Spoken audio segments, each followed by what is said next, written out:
मान रही मैं शुक्रगुजार हूँ आप साहिबान का कि नोटिस के बावजूद मुझे खुशी है कि चलो तहरीक में जो हमने उठाई है उसमें कम से कम मैं जो सामने देख रहा हूँ कोई सहाफ़ी नहीं आया, कम से कम आप लोग तो आए।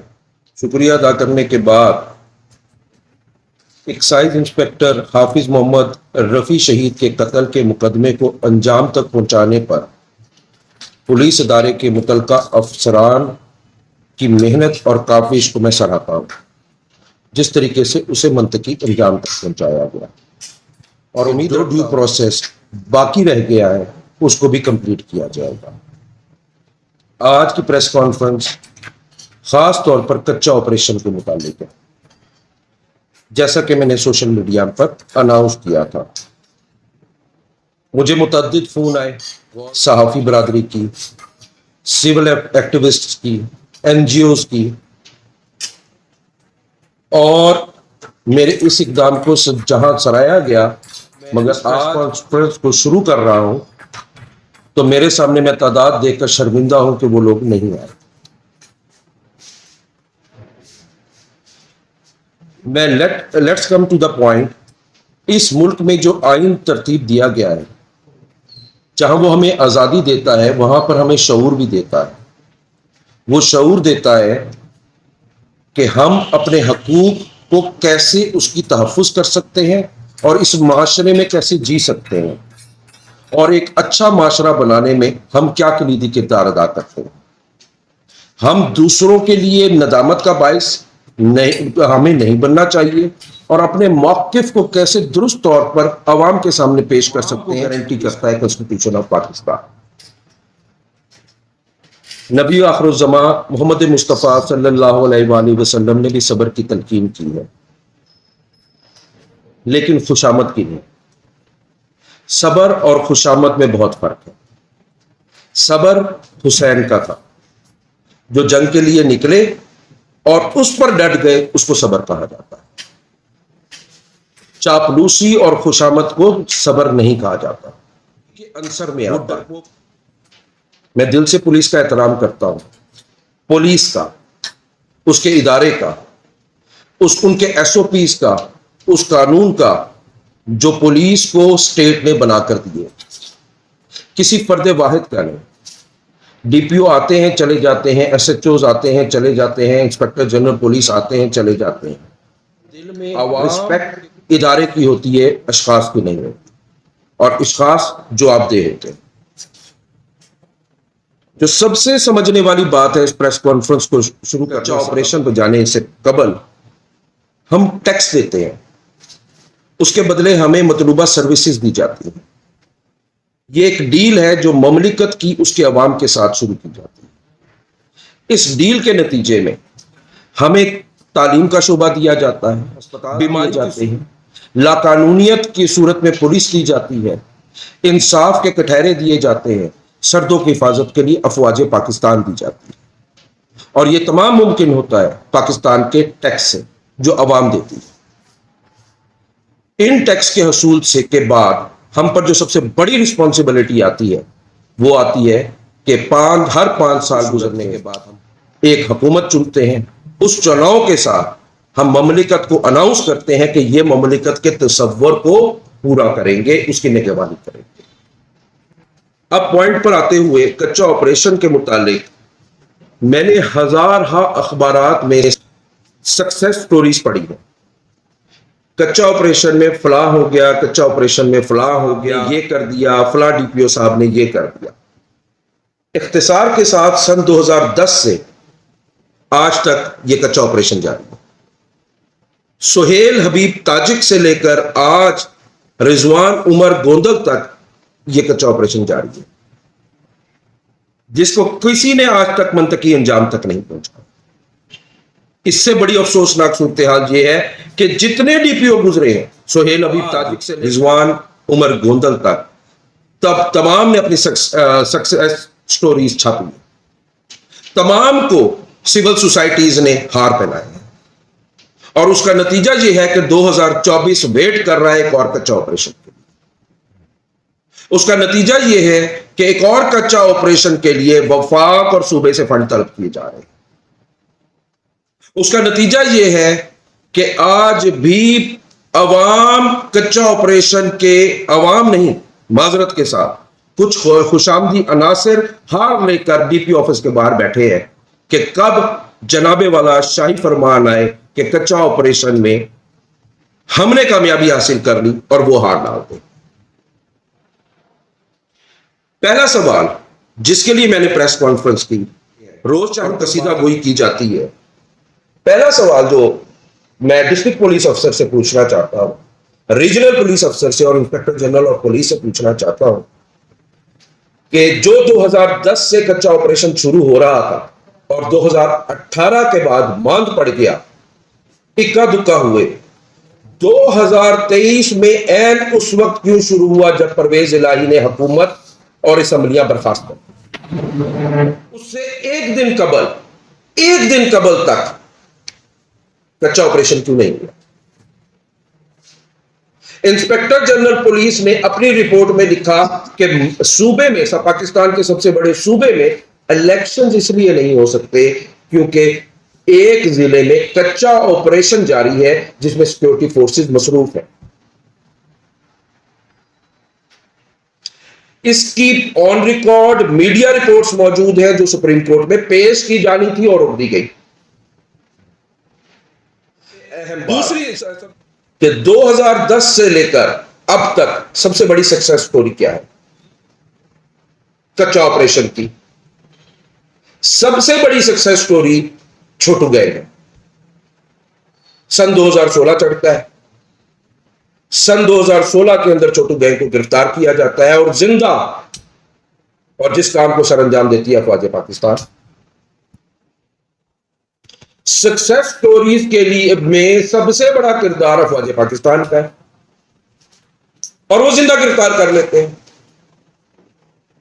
उसके अलावा 2023 तक मैं चैलेंज के साथ कहता हूं, आपने कितने नाम सरकारी दस्तावेजात पर लिखकर आवाम को, प्रेस को, मुझे, जो मेरी दरखास्त पेंडिंग है, मुझे दिए हैं कि ये डकैत हमने मारा?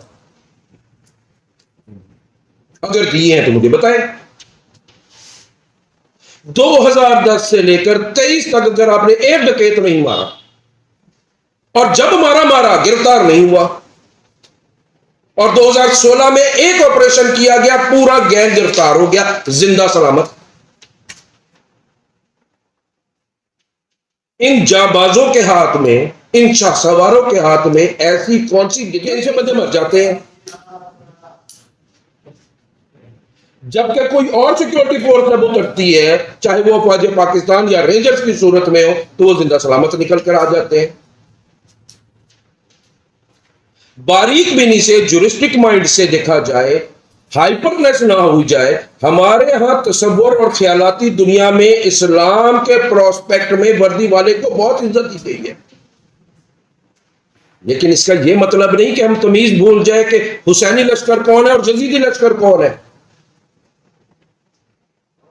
आप हमारे फंड से कच्चा ऑपरेशन कर रहे हैं, आप हमारे टैक्स पेड के लोगों के पैसों से यहां पर रोजा जाता है, जहां पर आप कहते हैं कि हम आपके लिए अमलदारी कर रहे हैं।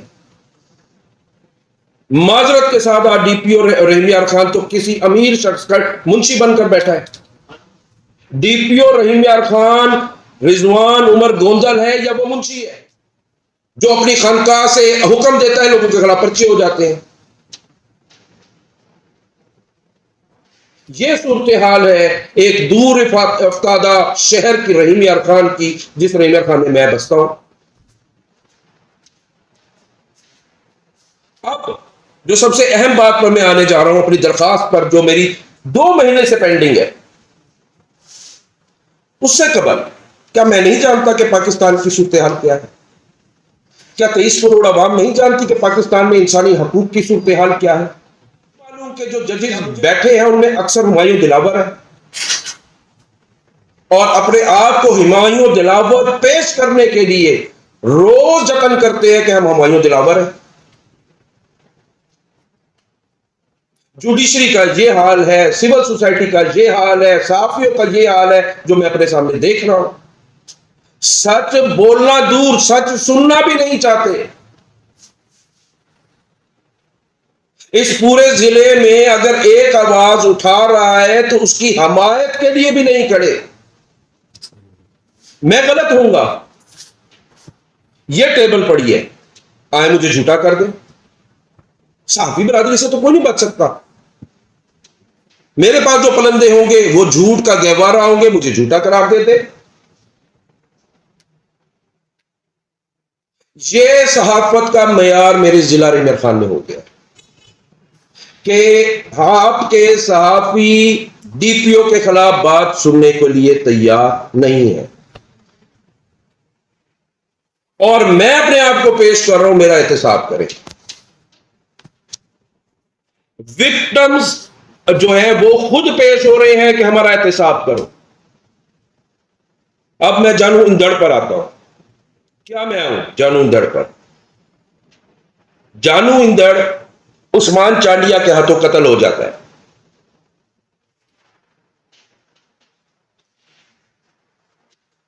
और मजे की बात यह है कि घेलपुर सुबह सिंध का शहर है जहां पर उसको कत्ल किया जाता है।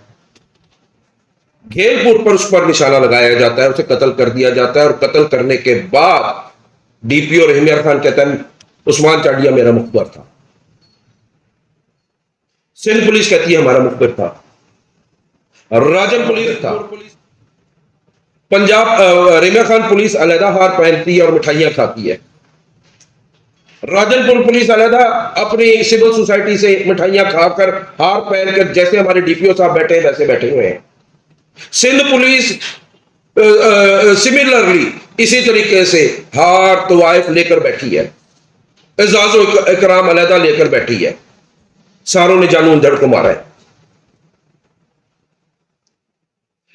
मैं मान लेता हूं कि जानू इंदड़ को, हालांकि यूट्यूब चैनल्स पर आप साफी को पता है और दूसरे जराए से पता चल चुका है, क्योंकि खुद डकैत सामने आकर कह चुके हैं कि हमारी जाती दुश्मनी थी। लेकिन उसके बावजूद हम डकैतों की बात नहीं मानते, हम रहमियार खान पुलिस की बात मानते हैं। जानू इंदड़ को उस्मान चांडिया ने मारा था। फिर यह तयन करें कि उस्मान चांडिया जो कातिल था, डकैत था, किसी मां के लाल को रिजवान उमर गोंदल उस डकैत के साथ कैसे बैठा? उस मां को अपने साथ क्यों नहीं बिठाया? उसको तसल्ली क्यों नहीं दी कि मैं का एहसास है जिसके कत्ल के मुकदमात में, जिनकी डकैतियों के मामलात में उस्मान चांडिया मुलव्विस था। आपकी रिपोर्ट कहती है कि हम उन्हें कलाशनकोव की तालीम देते रहे। मुखबिर रखने का एक तरीका है, लॉ ने रख किया। आपके अंदर दमखम नहीं था कि आप जानू इंदड़ को मार लेते। आप क्रेडिट के भूखे थे। उस मां का क्या कसूर था?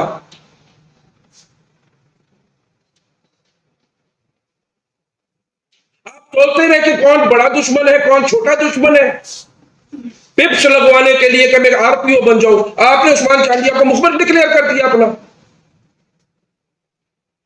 किस ज़ाब्ते के तहत? क्योंकि आप खुद कह रहे हैं वो हमारा मुखबिर था। हमने किसी ने कानून नहीं मानना। मैं का इल्म हूं, मुझे सीआरपीसी नहीं आती, मुझे क्रिमिनल ट्रायल नहीं आता, आपको ज्यादा आता होगा। आप आए मीडिया इकरार करें कि उस्मान चांडिया आपका मुखबिर था, अपने मुंह से अदालत में खड़े होकर कहे कि उस्मान चांडिया मेरा मुखबिर था। इतनी अखलाकी जुर्रत रखें। सूदखोरों की महफिल में, गल्ला मंडी वालों की महफिल में सॉरी टू से आप खड़े होकर कहते हैं कि मैंने उस्मान चांडिया को मार दिया,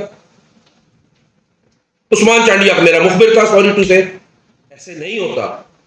आप हमारे लिए काबिल एहतराम है, लेकिन कब तक? जब तक आप कानून पर अमलदारी करेंगे। मेरा आपसे कोई मसला नहीं, आपका मेरे साथ कोई मसला नहीं। मेरा कोई काम पेंडिंग आपकी तरफ नहीं, आपका कोई काम मेरी तरफ पेंडिंग नहीं। आप चाहते हैं वुकला अपने कानूनी तकाजे पूरे करें, तो क्या हम वुकला ये गलत चाहते हैं कि आप अपने कानूनी तकाजे पूरे करें? आपने अपनी मीटिंग में मुझे कहा था मैं कानून को नहीं सुनता, कॉन्शियस को सुनता हूं। आप अपनी कॉन्शियस को कानून से ऊपर समझते हैं। कानून छोटा है, कॉन्शियस बड़ा है। ये इसी कॉन्शियस ने इस मुल्क को, भुट्टो को फांसी पर चढ़ाया है, क्योंकि ज़ौलक का कॉन्शियस ये समझता था कि भुट्टो कातिल है। इस कॉन्शियस ने आज इस मुल्क को खत्म किया है। इसलिए एक सेटल्ड प्रिंसिपल के साथ तमाम अक़वाम ने, कौम ने मिलकर एक प्रिंसिपल सेट किया है, एक कानून दिया है जो आपके कॉन्शियस से बड़ा है। मैं कोई गलत बात कर रहा हूं? मेरा ज़मीर मेरे मुल्क के कानून से बड़ा नहीं हो सकता। यह एक सेटल्ड प्रिंसिपल है। नहीं तो यहां पर फिल्मों की तरह हर कोई शहंशाह बनना फिरता होगा। हर बंदा कहेगा अंधेरी रातों में मैं निकलता हूं और लोगों को कत्ल कराता हूं। आप अमिताभ बच्चन बनना छोड़ दें, लोगों पर रहम करें। मेरी दरखास्त का आखिर में यह कहूंगा, जवाब दें। मेरी दरखास्त के मतन क्या है? मैंने कोई अगर गलत बात पूछी है और आप हजरत उमर की सुन्नत पूरा करना चाहते हैं तो मेरी दरखास्त का जवाब दे दें। मैंने दरखास्त क्या की हुई है आपको जिसका आप जवाब देना दोबारा नहीं करते? कच्चा में पुलिस ऑपरेशन किसकी इजाजत से शुरू किया गया? क्या मुहर्रकात थे? नंबर 2, अब तक जिला रेंगर खान की हदूद में कितने कच्चे ऑपरेशन हो चुके हैं? मैं गलत सवाल पूछ रहा हूं? मैं सवाल पूछ रहा हूं कि माजी के कुछ ऑपरेशन में कितने पुलिस के जवानों ने जामे शहादत नोश की और कितने दीगर डाकू और आम अफराद कत्ल कर दिए गए या शहीद कर दिए गए आम अफराद? उसकी तफसीलात मुझे दे दें। मुझे तफसीलात चाहिए कि माजी के कुछ ऑपरेशन की कितनी इंक्वायरीज कोर्ट्स में पेंडिंग पड़ी है। बंदा आपने मारा, आप जुडिशियल इंक्वायरी कराएंगे कि नहीं कराएंगे? पंचनामा जात पोस्टमार्टम कराएंगे नहीं कराएंगे? आप पोस्टमार्टम रिपोर्ट मेरे हवाले करें। माजी में मारे गए अफराद के वही जो मैंने 5 नंबर का कच्चा कुल बजट का तखमीना कितना था? सक्सेस स्टोरी सुनाने वाले मैं आपसे हजरत उमर की सुन्नत पूरी कराना चाह रहा हूं। आपको आपके मर्तबे से और ऊंचा ले जाना चाह रहा हूं कि मुझे वफाक ने, सूबे ने, जिला रेंगर खान के पुलिस बजट से मैंने इतना रकम खर्च की है, मैं उसका हिसाब देने के लिए तैयार हूं। अगर आप नहीं दे रहे, क्वेश्चन मार्क, कोई सक्सेस स्टोरी नहीं। ये जवाब देते हुए आपको क्यों डर लग रहा है? ये सवाल क्या मुश्किल सवालात है? इनमें कहां बदअखलाकी है? आगे चलते हैं। कच्चा ऑपरेशन में कुल कितनी ओमिनेशन की गाड़ियां इस्तेमाल की गई, मंगाई गई, किस थाने से मंगाई गई, कितने अहलकार वहां पर मुतय्यन किए गए, किस अहलकार ने किस बंदे को कत्ल किया? ये जवाब देना आपका ऐन फरीजा होना चाहिए। आप छुप रहे हैं। ऐन फरीजा होना चाहिए। आपको पहले रख देना चाहिए कि ये था बजट, ये था रसद। हसन उस जैसे लोग डंडोरा पीट रहे हैं, छूटे हैं। मैं टैक्स पेड के पैसों में, अमानत में खयानत हराम समझता हूं, क्योंकि आपका कॉन्शियस हम पाकिस्तानी मुरवजा कानून से बड़ा है। आगे मैंने क्या पूछा है? मारे गए डकैतों पर कितनी एफआईआर दर्ज थी? भाई आपने कहा गए, उन पर एफआईआर का रिकॉर्ड होगा, वो रिकॉर्ड मेरे हवाले कर दे। ऑपरेशन कच्चा 2023 में मारे गए डकैतों की पोस्टमार्टम जुडिशियल इंक्वायरी, हाँ 14 नंबर में मुख्तसर कर रहा हूं। अब ऑपरेशन कच्चा में किस डकैत को किस पुलिस अफसर की कमांड या मुकाबले में मारा गया, तफसीलात तलब की गई। बातें हैं, इसमें कौन सी बदअखलाकी है? कहां मैंने इन्हें अंडरमाइन किया है कि आपका कच्चा ऑपरेशन झूठा था? कहां मैंने अंडरमाइन किया है कि मैं आपसे यह जवाब तलब कर रहा हूं बाखिदमत जनाब डीपीओ साहब, लिखकर आपको मैंने गुजारिशात भेजी हैं, सीसी की है सेशन जज रहीम अरफान को, सीसी की है इंस्पेक्टर जनरल पुलिस को, रीजनल पुलिस ऑफिसर बहावलपुर को। 2016 से स्टोरी है तो हमें बताएं। मैं आखिर में इतना कहना चाहता हूं और अफसोस से कहना चाहता हूं, हम जिस माशरे के मकीन हैं, उस माशरे के मकीनों के अंदर यह बात रच बस गई है कि यहां पर कोई इंसाफ नहीं। मैं बच्चे से पूछता हूं तो वो ये कहता है कि यहां पर कोई इंसाफ है। तो फिर आपका कॉन्शियस कैसे जिंदा है? आपका ज़मीर कैसे आपको सोने देता है? अगर आप बाज़मीर हैं, किस तरीके से आपका दिल चाहता है कि रात को एसी चलाकर आप सो जाएं?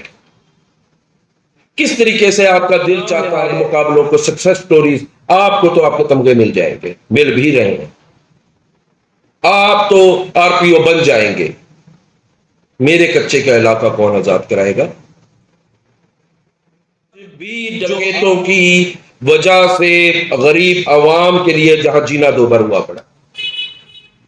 आपकी बस की बात नहीं, आप लिखकर हुकूमत पाकिस्तान को दे दें, अफवाज को दे दें इलाका। जब आपके बस की बात नहीं, आप क्यों लगे हुए? इख्तिताम करता हूं